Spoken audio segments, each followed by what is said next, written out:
Aujourd'hui, je vous présente la cuvée vin blanc sec de Château Climins qui s'appelle Asphodèle.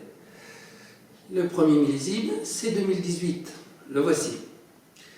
Je suppose que cette cuvée était déjà, comme on dit, dans les cartons depuis longtemps et que Bérénice Lurton avait réfléchi à plusieurs possibilités pour faire un blanc sec.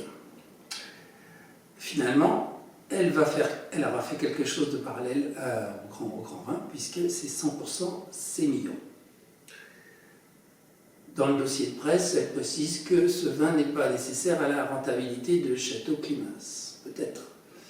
Mais enfin, compte tenu des cours de ce vin, qui est une trentaine d'euros, des rendements qui sont bien sûr sans rapport avec ceux du Sauternais, on peut considérer que la rentabilité est quand même excellente. Les vins blancs secs 100% sémillon sont quand même rarissimes. Même les autres châteaux classés dans le Sauternais, en général, ils représentent un assemblage avec un peu de sauvignon. À quoi comparer ce vin? À cours équivalent, eh bien, on est dans les premiers prix des crus classés de Pessac-Léognan, comme Carbonieux, Fiesal, La Tour Marcillac, Bouscot, Olivier. Après, la comparaison peut se faire aussi d'une autre manière, c'est-à-dire regarder ce qu'on produit pour une trentaine d'euros dans d'autres régions pour juger du rapport qualité-prix. Et à ce moment-là, il faut se tourner par exemple vers la Bourgogne, parce que pour une trentaine d'euros, on peut goûter par exemple un Mourson Village, aussi des Pernod en Vergelès ou des Beaunes. La vinification est assez classique en cuve. C'est un vin qui n'est pas destiné à être conservé longtemps en cave en fait. Ce qui est d'ailleurs le différencie beaucoup des Pessac-Léognan qui sont vinifiés dans un autre esprit et qu'il faut savoir attendre presque aussi longtemps que les rouges.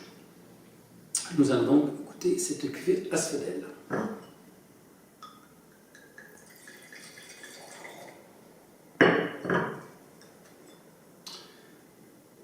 La robe est d'un joli jaune avec des reflets verts. Le nez est intense.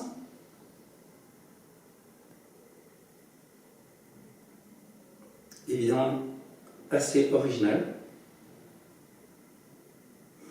Avec des notes un peu de pêche, d'abricot. Des notes légèrement épicées. Un petit peu de pomme verte aussi. Le vin est très ouvert. Peut-être un petit peu marqué par l'alcool.